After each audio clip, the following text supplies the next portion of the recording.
ಗುಬ್ಬಿಲಿ ಪುರಾತನ ದೇವಸ್ಥಾನ ಅಂದರೆ ಬಿದ್ದನ್ ಮಂತ್ರ.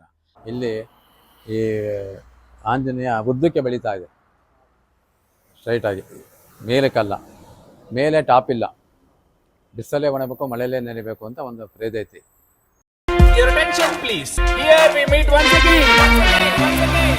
ಗುಬ್ಬಿಲಿ ಪುರಾತನ ದೇವಸ್ಥಾನ ಅಂದರೆ ಬಿದ್ದನ್ ಮಂತ್ರ. ಏನಕ್ಕಪ್ಪ ಮಲಗಿದೆ ಅಂತ ಕೇಳ್ಬೋದು. ಇಲ್ಲಿ ಜಾಗ ಇದು ರೋಡ್ ಮಾಡ್ಬೇಕಾದ್ರೆ ಸಿಕ್ಕಿರೋದು. ಇದು ವೈಶಿಷ್ಟ್ಯ ಏನಪ್ಪ ಅಂದರೆ ಭಾರಿ ವಿಶೇಷ. ಎಲ್ಲರೂ ಎಷ್ಟು ಜನ ಬಂದಿದ್ದಾರೆ, 10 ಜನದಲ್ಲಿ 4 ಜನ ಒಳ್ಳೆಯದಾಗಿದೆ ಸ್ವಾಮಿ. ಇಲ್ಲಿ ಬಂದಮೇಲೆ ನಮಗೆ ಒಂದು ನೆಮ್ಮದಿ ಸಿಕ್ತು. ಇಲ್ಲಿ ಈ ಆಂಜನೇಯ ಉದ್ದಕ್ಕೆ ಬೆಳೀತಾ ಇದೆ ಸ್ಟ್ರೈಟಾಗಿ. ಮೇಲೆ ಕಲ್ಲ, ಮೇಲೆ ಟಾಪ್ ಇಲ್ಲ. ಬಿಸಲೇ ಒಣಬೇಕು, ಮಳೆಯಲ್ಲೇ ನೆನೆಬೇಕು ಅಂತ ಒಂದು ಪ್ರೇದ ಐತಿ.